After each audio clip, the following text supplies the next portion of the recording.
शुक्लांबरधरं विष्णुं शशिवर्णं चतुर्भुजं प्रसन्नवदनं ध्यायेत् सर्वविघ्नोपशान्तये।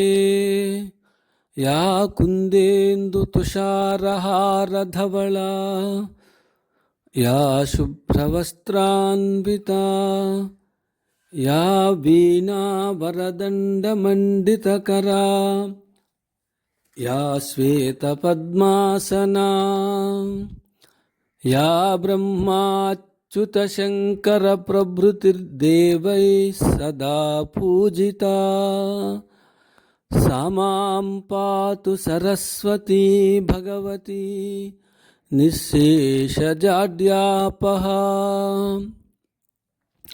गुरुर्ब्रह्मा गुरुर्विष्णुः गुरुर्देवो महेश्वरः गुरुसाक्षात् परं ब्रह्म तस्मै श्रीगुरवे नमः।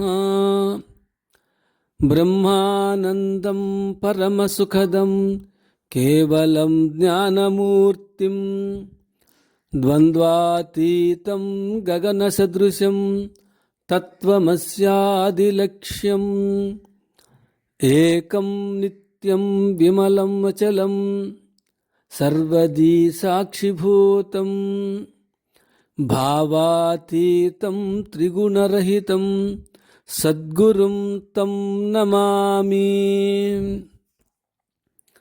सिद्धेश्वर संत श्री गुलाब बाबा लीला तरंगिणी।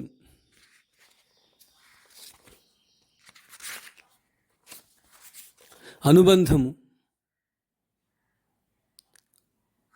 1 భజన ఆరతలు, 2 సప్తాహ పారాయణ క్రమము. విరామము ఎక్కువ ఉన్నవారు ఈ గ్రంథాన్ని వారానికి ఒకసారి పారాయణ చేయవచ్చు. మిగిలిన వారు ఒకరోజు కూడా విడవకుండా 3 వారాలకు ఒక పారాయణ చేయవచ్చు. చివరి రోజు శ్రీ గులాబ్ బాబాకు 111 రూపాయలు దక్షిణ పంపాలి. వారానికి ఒక పర్యాయం చొప్పున 7 వారాలు పారాయణ మరీ శ్రేష్టం. ప్రతిరోజు పారాయణ కాగానే స్వల్పంగానైనా నైవేద్యము, హారతి, అవకాశం ఉన్నంత వరకు ఆరంభంలో ధూపదీపాలు అర్పించాలి. శ్రద్ధాభక్తులే ముఖ్యము. మరాఠీ భాష హారతి బాబాకు ఇవ్వడం మరీ శ్రేష్టం. సమాజానికి మహాత్ముల అవసరం. మన ఆధ్యాత్మిక సంపద కాలగర్భంలో కలిసిపోకుండా యుగ యుగాల నుండి వ్యాప్తి చేసిన మహాత్ములకు, చేస్తున్న మహాత్ములకు మనమెంతో రుణపడి ఉంటాము. మహాత్ములంతా భగవంతుడు ఉన్నాడనే సత్యాన్ని కనిపెట్టి మానవుడు సాధన ద్వారా భగవంతుడు కాగలడని నిరూపించారు. మానవ సమాజము తన చుట్టూ ఉన్న ప్రకృతి నుండి ఎన్నో ఉపకారాలు పొందుతుంది. సూర్యుడు మనకు వేడిమిని, వెలుగును ప్రసాదిస్తున్నాడు. అందుకు ఆయనకు మనము రుసుము చెల్లించడం లేదు. అలాగే గాలి నిరంతరం వీస్తూ ప్రాణదానం చేస్తోంది. ఇలా ప్రకృతి శక్తులన్నీ మానవునికి ఉపకారము చేస్తుండడం చూచి మనిషి పాఠం నేర్చుకోవడం లేదు. తాను కూడా ఇతరులకు ఉపయోగపడాలి అన్న భావాన్ని పొందడం లేదు. మనిషిలో మంచితనాన్ని రేకెత్తించి పరోపకారం వైపుకు మళ్లించే పనిని సాధు మహాత్ములు చేస్తూ ఉంటారు. ఈనాటి స్వార్థపూరితమైన కలుషిత సమాజంలో సాధు సంతులు అవసరము ఎంతైనా ఉంది. నది నిరంతరము ప్రవహిస్తూ నీచ ఉచ్చ భేదాలు లేకుండా అందరికీ జలదానం చేస్తుంటుంది. దప్పిక తీర్చి ఆదుకుంటుంది. తన నీటితో పరిసర ప్రాంతాలను సస్యశ్యామలం చేసి ఆహారోత్పత్తికి తోడ్పడుతుంది. తన నీటి నుండి విద్యుత్తును పుట్టించి కాళరాత్రిని వెలుగు దీపావళిగా మారుస్తుంది. సాధు మహాత్ములు నిరంతరము ప్రవహించే గంగా తరంగణి వంటి వారు. వీరు ఉచ్చ నీచ భావాలు కానీ జాతి మత భేదాలు కానీ పాటించని వారై తమ దరిచేరిన వారందరికీ జ్ఞానదానం చేసి ఉద్ధరిస్తారు. వీరు మురికి బట్టలను శుభ్రం చేసినట్లు మనిషిలోని మురికిని జ్ఞాన జలం చేత తొలగిస్తారు. స్వార్థమే జీవిత పరమార్థం కాదు అని బోధించి ఇతరుల కోసము బతకడం, అవసరమైతే ఇతరుల క్షేమం కోసము బలి కావడం జీవిత పరమార్థమని ప్రబోధిస్తారు. తమ జీవితాన్ని దానికి తార్కాణముగా చూపిస్తారు. సాధు మహాత్ములు నిరంతరం అగ్నిహోత్రాన్ని వెలిగిస్తుంటారు. దీనిని ధుని అని పిలుస్తారు. ధుని అంటే కాలే కట్టెలు పైకి ఎగిసే మంటలు కాదు. వ్యక్తిలోని దుర్గుణాలు అనే కట్టెలను జ్ఞానాగ్నిచే భస్మీపటలం చేసి అతనిని విభూతి కలవానిగా మార్చే భవ్య కేంద్రం. సద్గురుమూర్తి జ్ఞాన ప్రబోధమనే ధుని నిరంతరము వెలిగిస్తూ దుర్జనులను ఫలాపేక్ష కలిగిన సజ్జనులను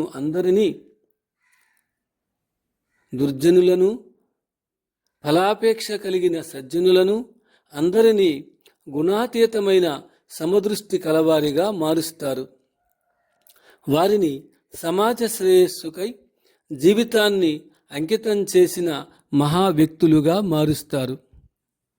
ఒకసారి సద్గురు సాయినాథుడు తన దగ్గరకు వచ్చిన భక్తుడు, బాబా ఎందుకిలా కట్టెలను తగలబెడుతున్నావని ప్రశ్నించగా ఆయన, ఏమి నేను కట్టెలు తగలబెడుతున్నానా? కాదు, నీ కర్మలను దహింపచేస్తున్నానని చెప్పారు. మానవ సమాజాన్ని అంగడి వీధిగా పోల్చుకోవచ్చు. అంగడి వీధిలో రకరకాల వస్తువులు, అంగళ్ళు చాలా ఉంటాయి. ప్రతి అంగడిలోనూ వస్తువులు చాలా ముచ్చటగా ఒక క్రమంలో పేర్చబడి ఉంటాయి. దాన్ని చూచి ఆకర్షితులమై వస్తువులను కొనేందుకు మనము అంగడిలోకి వెళతాం. అంగడివాడు తప్పుడు కొలతలు, తక్కువ తూకాలతో వస్తువులను విక్రయిస్తుంటాడు.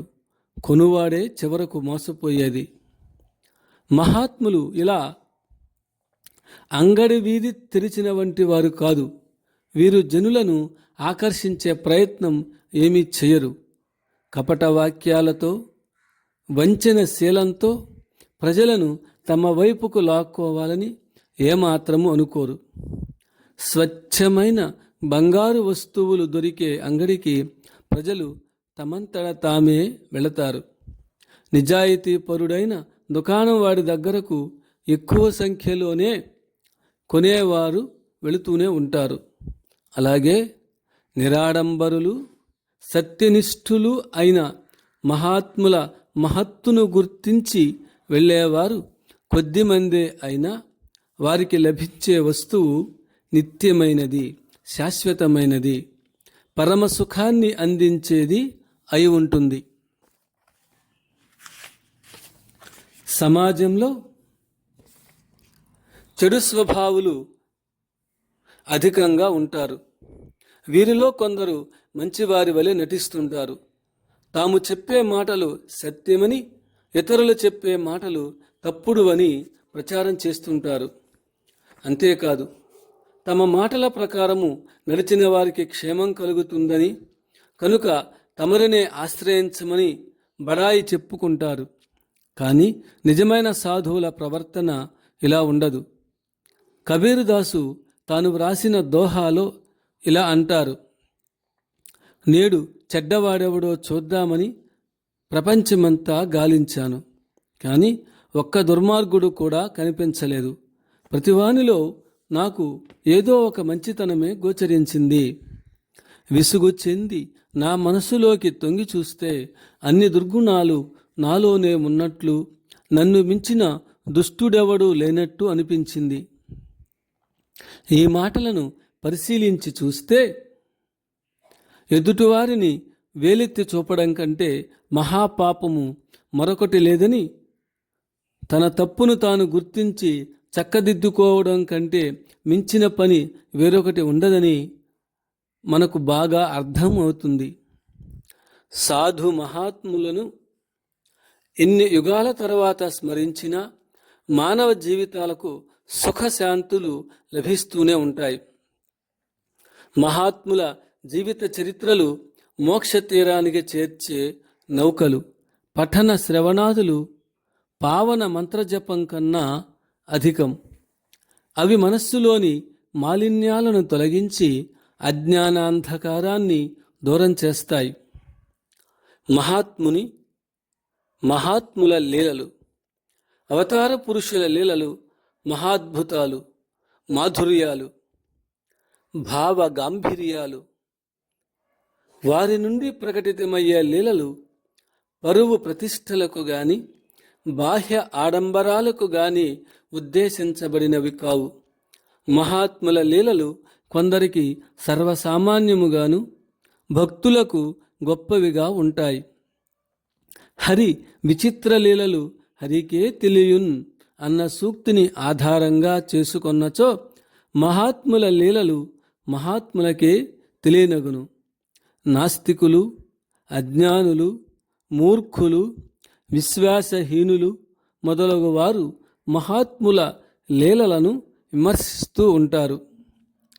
ప్రకృతి అంతా వారి అధీనంలో ఉన్నప్పుడు ఈ లోకంలో వారికి కావలసినది ఏముంటుంది? కొందరు సాధన ద్వారా సిద్ధులను పొంది వాటిని వారి కీర్తి ప్రతిష్టలకు, ధనకాంక్షలకు ఉపయోగిస్తుంటారు. కొన్నాళ్లకు వారి కుయుక్తులు బయటపడి ప్రజల చేత దూషించబడతారు. ఈ కారణంగా నిజమైన మహాత్ములను కూడా శంకించడం జరుగుతుంది. మహాత్ముల లీలలపై పెద్దల అభిప్రాయాలు. ఒక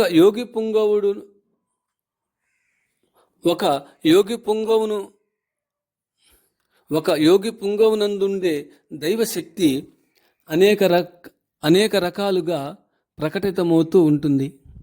వారి లీలలు విశ్వవ్యాపకంగా ఉంటాయి.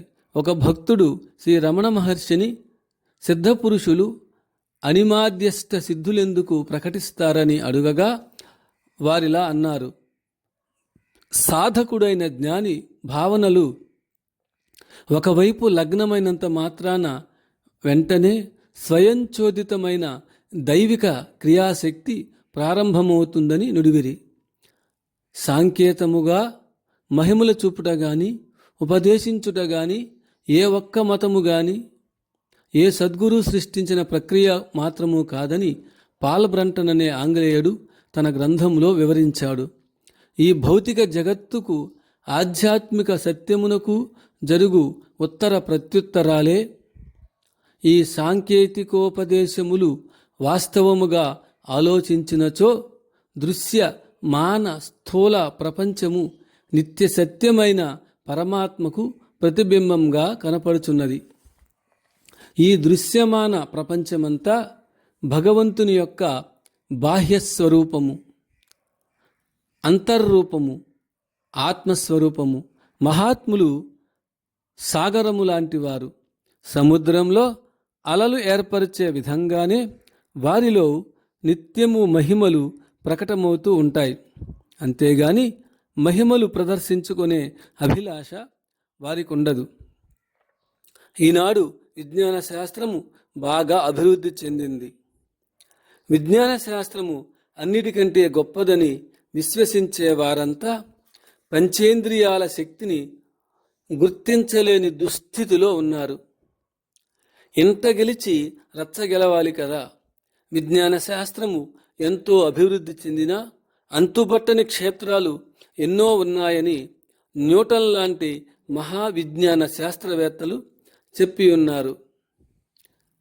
ఇండియాస్ ప్రైస్లెస్ హెరిటేజ్ అనే గ్రంథంలో ఇలా వ్రాశారు: జీవితమంతా ఒక నూతన విషయాన్ని కనుగొనడానికి చేసే కృషి కంటే, జీవితమంతా అనేక గ్రంథాలు చదివిన ఫలితాల కంటే ఒక యోగి అనుభవము ఎక్కువ ఫలితం ఇస్తుందని పేర్కొన్నారు. ఈ విశ్వం యొక్క అనంత రూపాన్ని ఎవరూ కనిపెట్టలేదు, కనిపెట్టలేరని అందరూ శాస్త్రజ్ఞులు అంగీకరించిన విషయమే. విజ్ఞాన శాస్త్రవేత్త అయిన ఎడిసన్ మహాశయుడు ఈ సృష్టి గూర్చి ఒక వంతు కూడా మనకు తెలియదని చెప్పాడు. బ్రహ్మనిష్ఠులైన యోగి పుంగవులు ప్రదర్శించే సిద్ధులు సాధారణమైనవి కావు. సహజ రీతిలో వారికబ్బిన దివ్యశక్తులను ప్రదర్శించరాదని మహాయోగులపై ఆంక్షలు విధించడము అంత వివేకము ఇంకొకటి లేదు. స్వామి వివేకానంద యోగుల గూర్చి ఇలా అంటారు: యోగి పుంగవులు మాత్రమే మానవులను ఉద్ధరించే మహనీయమూర్తులు. వారు మనకు ఈశ్వర సాక్షాత్కారాన్ని కలుగజేసి మనకు అగుపడని ఇతర లోకాలను కూడా మనకు చూపుతారు. ఈ ఆధ్యాత్మిక సత్యాలను నేటి సైన్సు రుజువు చేయలేదని, దాన్నంతా కల్పనలుగా భావించడము తప్పు అనే చెప్పాలి. సంతు లీలల గూర్చి తుల్మలే గురూజీ ఎలా అంటారు: సంత్ మహాత్ములు లీలలు ప్రదర్శించకపోతే నమస్కారాలు చేసేవారు కానీ, భగవంతుని ఎడల భక్తి విశ్వాసాలు చూపేవారు కానీ ఎవ్వరూ ఉండరు. అందుకే కనపడని భగవంతుడున్నాడని విశ్వాసము కలగాలనే మహాత్ములు భగవంతుని ఆజ్ఞతో అనంతమైనటువంటి లీలలు ప్రదర్శిస్తుంటారు. సంతుల గూర్చి హిందీలో వ్రాయబడిన ఒక దోహ ఇలా ఉంది: సంత్ కో నిందా మత్ కరో, సంత్ ప్రతి భగవాన్, జో సంత్ కి నిందా కరే వహ్ నర్ నహి హయవాన్. సంతులను నిందించరాదు. సంతులు భగవంతుని ప్రతిరూపాలు. సంతులను నిందించేవాడు నరుడు కాదు, మరి ఆ నరుడు రాక్షసుడు. బినా చమత్కార్ కో ఈ భీ నమస్కార్ న కర్తా. చమత్కారాలు అంటే మహిమలు లేనిదే నమస్కారాలు లేవు. రాంభావు లుంగే ఇలా వ్రాస్తున్నారు: మానవ సమాజానికి మేలు చేయడానికి, జగత్ కళ్యాణానికి మహాత్ములు జన్మిస్తారు. ఈ లీలలు ఈనాటి నూతన ప్రక్రియ కాదు. శ్రీకృష్ణ భగవాను కాలము నుండి లీలలనే ప్రక్రియ వెలుగులోకి వచ్చాయి. కంసుడు దేవకి వసుదేవులను కారాగారంలో బంధించి ఎంతో సైన్యాన్ని కాపలాగా పెట్టాడు. శ్రీకృష్ణ భగవానుడు జన్మించగానే కారాగృహం తలుపులు వాటంతటవే తెరుచుకున్నాయి. నది నిలువునా చిలిపోయి దారి ఇచ్చింది. తను చేరవలసిన చోటుకు చేరాడు. శ్రీ తుకారాం మహారాజు వ్రాసిన అభంగాలను కొందరు చంద్రభాగా నదిలో పడవేశారు. అభంగాలు 13 దినాల వరకు నీటిలో తడవక తేలుతూనే ఉన్నాయి. వారంతా తుకారాము కాళ్లపైబడి క్షమించమని ప్రార్థించారు. ఏ మహాత్ముని దివ్య చరిత్ర అయినా వారి లీలల ద్వారా లోకానికి వెల్లడయ్యే విషయము జగద్విదితం. లీలలంటే మంత్రతంత్రాలతో కూడిన విద్యలు కావు. భగవత్ శక్తిని రుజువు చేసేందుకు, భక్తులను ఆదుకునేందుకు మహాత్ములు సంకల్ప బలంతో ప్రకటమయ్యే విభూతి.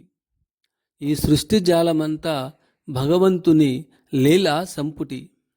ప్రపంచానికి అంధకారం లేకుండా సూర్యచంద్రాదులను దీపాలుగా గగనాన తిప్పడం, జీతభత్యం లేక వాయుదేవుడు మానవాళికి ప్రాణవాయును ప్రసాదించడం, భూమండలమంతా ఏ ఆధారం లేకుండా తిరగడం లాంటి భగవంతుని లీలా విలాసాలు నిత్యము మన కళ్ళ ఎదుట ప్రకటమవుతున్నా కళ్ళతో చూస్తుండి కూడా మనము గ్రహించలేని మందమతులమయ్యాం.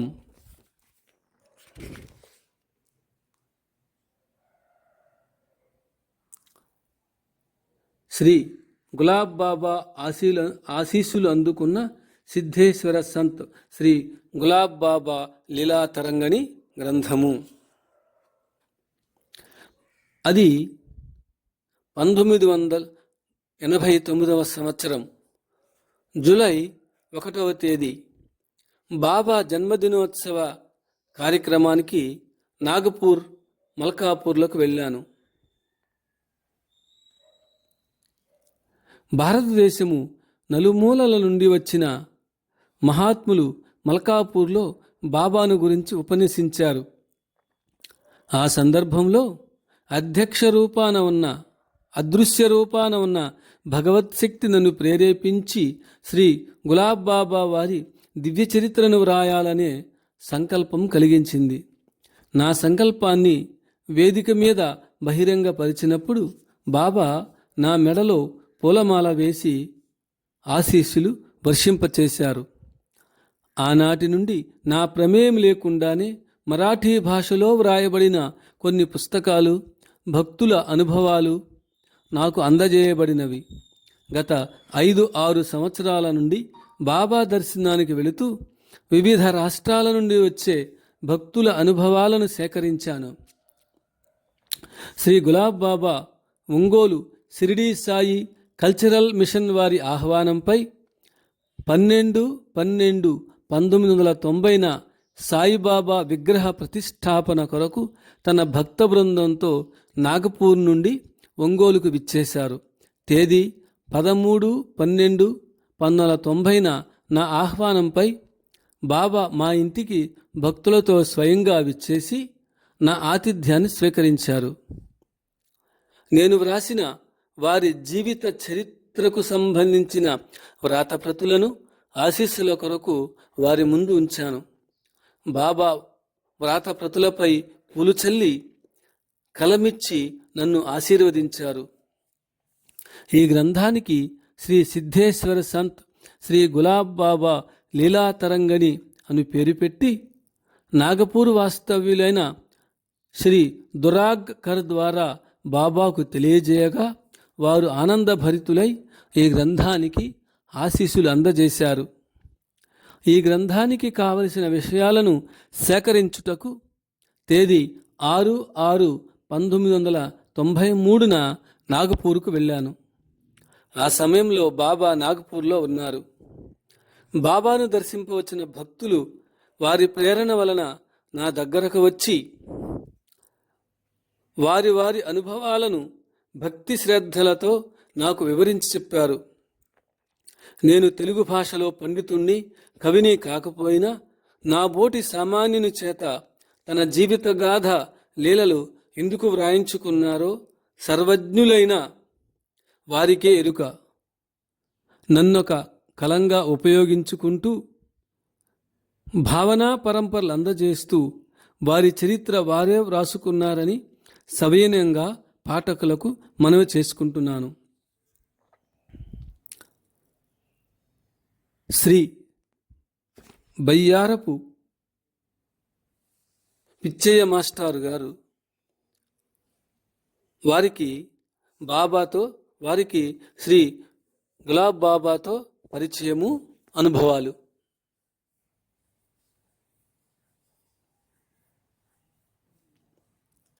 శ్రీ ఎక్కిరాల భరద్వాజ మాస్టర్ గారి ఆశీస్సులు పొంది నేను 1987వ సంవత్సరం మే 30వ తేదీన నా భార్య శ్రీమతి లక్ష్మీ దుర్గతో ఒంగోలు నుండి బయలుదేరి నాగపూర్లో శ్రీ తాజుద్దీన్ బాబా సమాధి దర్శించాను. శ్రీ గులాబ్ బాబా ఎక్కడ ఉంటారని వెతుక్కుంటూ తులసీబాగ్లో ఉన్న శ్రీ గులాబ్ బాబా దర్బారుకు చేరాను. స్మృతి మాత్ర ప్రసన్నుడైన బాబా నన్ను చూస్తూనే నా దర్శనానికి చాలా దూరం నుండి వచ్చావా అంటూ తల్లి బిడ్డను ఆలింగనం చేసుకున్నట్లుగా నన్ను ఆలింగనం చేసుకున్నారు. ఆనాడు నాకు కలిగిన ఆధ్యాత్మిక అనుభూతులు చెప్పనలవి కానివి, మాటలతో వర్ణింప నలవి కానివి. మే 31వ తారీఖున బాబా దర్బారులో జరిగిన సత్సంగ కార్యక్రమంలో బాబా ప్రేరణ వలన నేను హిందీలో అరగంట సేపు అనర్గళంగా మాట్లాడడానికి బాబా దైవశక్తే కారణము.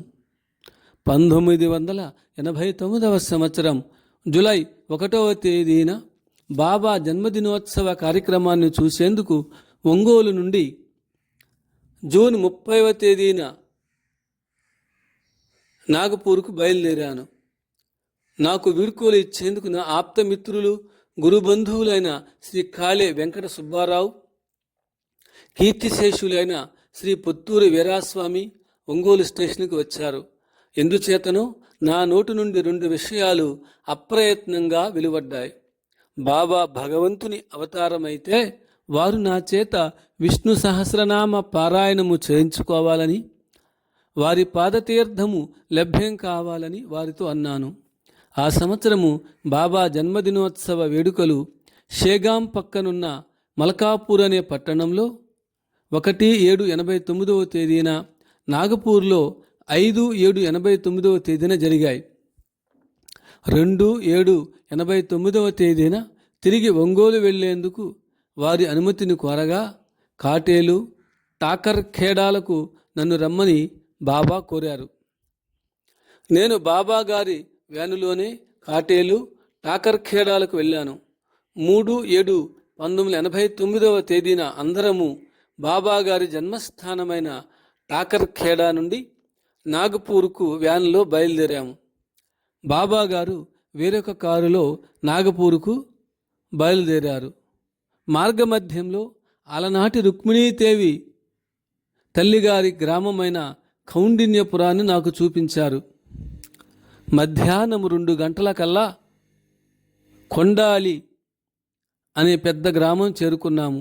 ఆ గ్రామ వాస్తవ్యులైన శ్రీ వసంతరావు పాటిల్ తనకు ఉన్న 10 ఎకరాలు భూమిలో గులాబీ పువ్వులను పండిస్తారు. ఆయన గులాబీ పువ్వుల ద్వారా వచ్చిన ఆదాయంలో ఎవరిని ఒక నయా పైసా అర్థించకుండా బాబా పేరుతో ఒక ఆశ్రమాన్ని నిర్మించారు. మేము వెళ్ళేటప్పటికీ ఒక పెద్ద హాలులో మండపాన్ని నిర్మించి దానిని గులాబీ పూలతో రంగురంగుల చెమికీ దండలతో అలంకరించి బాబా ఫోటో పెట్టి బాబా జన్మదినోత్సవము కనుల పండుగగా జరుపుకుంటున్నారు. ఒక భక్తుడు వచ్చి బాబా స్నానం చేస్తున్నారు, మీరు కూడా వచ్చి బాబాను స్నానం చేయించండి నాతో అన్నారు. వెంటనే నేను వెళ్ళి 3 చెంబులు గోరువెచ్చని నీటితో బాబాకు స్నానం చేయించాను. వారి పాదతీర్థాన్ని స్వీకరించాను. నేను అనుకున్న సంకల్పాన్ని బాబా ఈ విధంగా నెరవేర్చినందులకు నాకు అమితానందం కలిగింది. 1987వ సంవత్సరంలో జరిగిన ఒక ప్రమాదకరమైన సంఘటన గూర్చి ఇలా తెలియజేశారు. మహాశివరాత్రి పండుగకు కొన్ని రోజుల ముందు బాబాతో పాటు కాటేలు పోతుండగా మార్గమధ్యంలో వ్యాను వెనుక చక్రము ఊడిపోయింది. చక్రం ఉన్నట్లుగానే వ్యాను కొంత దూరము ప్రయాణం చేసి రోడ్డు పక్కనున్న పొలంలోకి వెళ్ళి ఆగింది. ఆగిన తర్వాతనే బండి చక్రము ఊడిపోయిందని తెలిసింది. ఈ సంఘటన జరిగే సమయంలో బాబా ఒక చేతితో రొట్టె తింటూ మరొక చేతితో నీటి గ్లాసు పట్టుకొని ఉన్నారు. గ్లాసులోని నీరు ఒక చుక్కైన తొణకడం కానీ, ఎవరికి ఒక చిన్న దెబ్బైనా తగలడం కానీ జరగలేదు. బాబా మహిమ వల్లనే ఎవ్వరికీ ఇటువంటి ప్రమాదము జరగలేదు. ఈ చిత్రమైన సంఘటన గుర్తుగా ఆ పొలం రైతు ఒక స్మారక చిహ్నాన్ని నిర్మించి ఆ పొలాన్ని బాబాకు సమర్పించారు. ఆ ప్రదేశం వద్దకు రాగానే వ్యాను ఆపి ఆ ప్రదేశాన్ని నాకు చూపారు. ఆ పవిత్ర ప్రదేశంలో కొద్దిసేపు కూర్చున్నాము. 6/7/1989న నాగపూర్లో బాబా నా చేత విష్ణు సహస్రనామ పారాయణం చేయించి నా మెడలో పూలమాల వేసి టెంకాయ ప్రసాదంగా ఇచ్చి ఆశీర్వదించారు.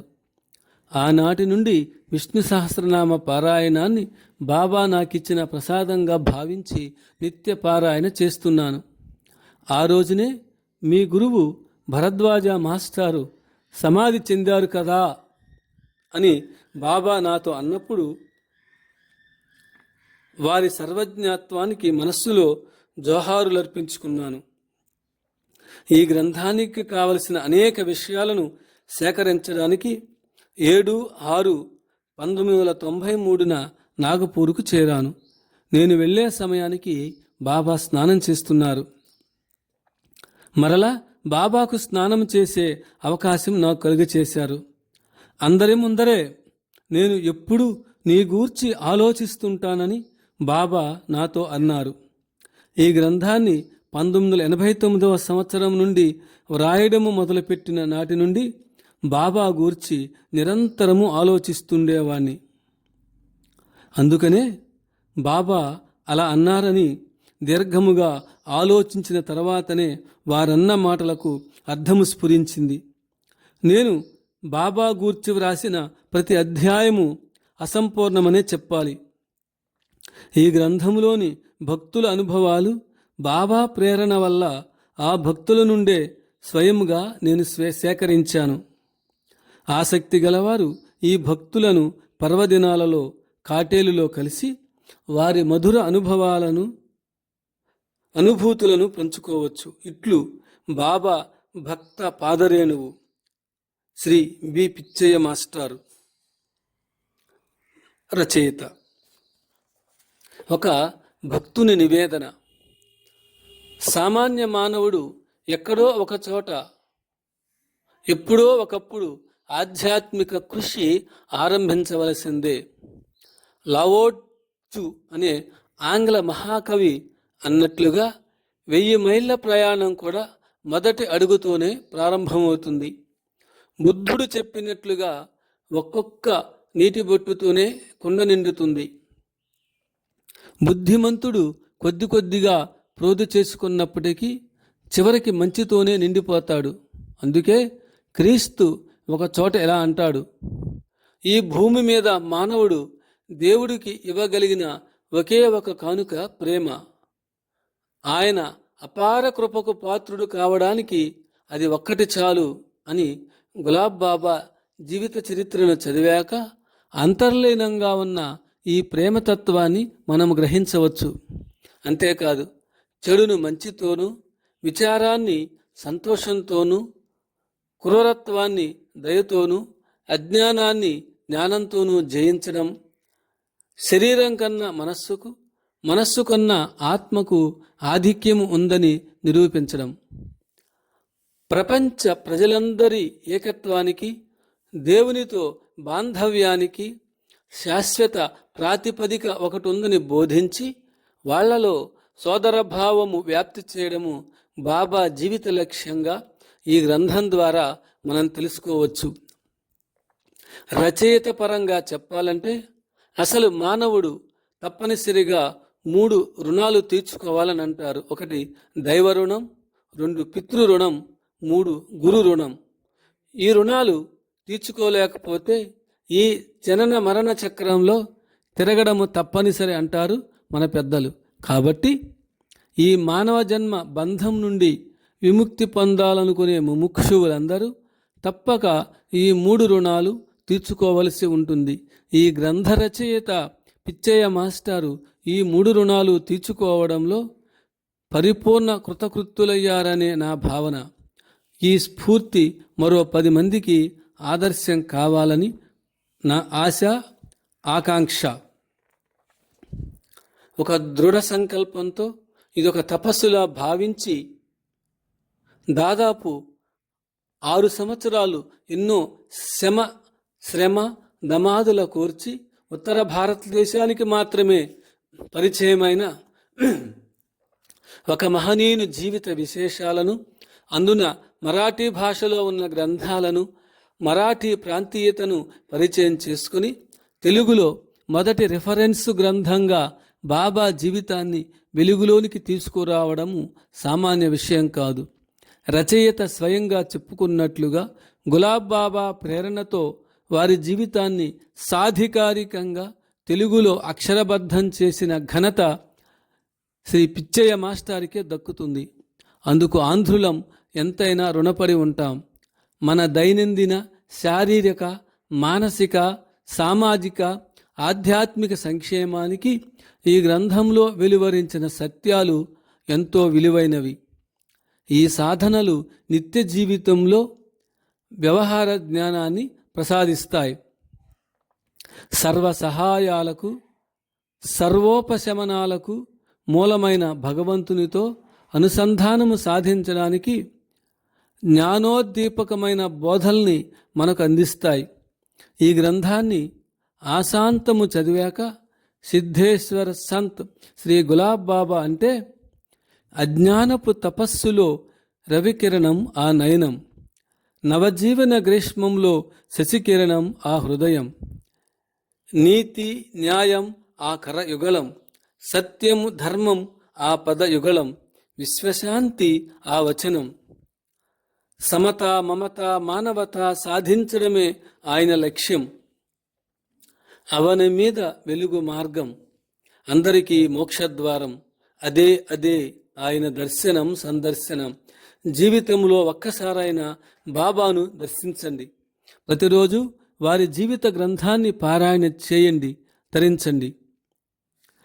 జై గులాబ్ బాబా. కీర్తిశేషులు కె శివలింగయ్య, భక్త పరమాణువు. 23/12/1994.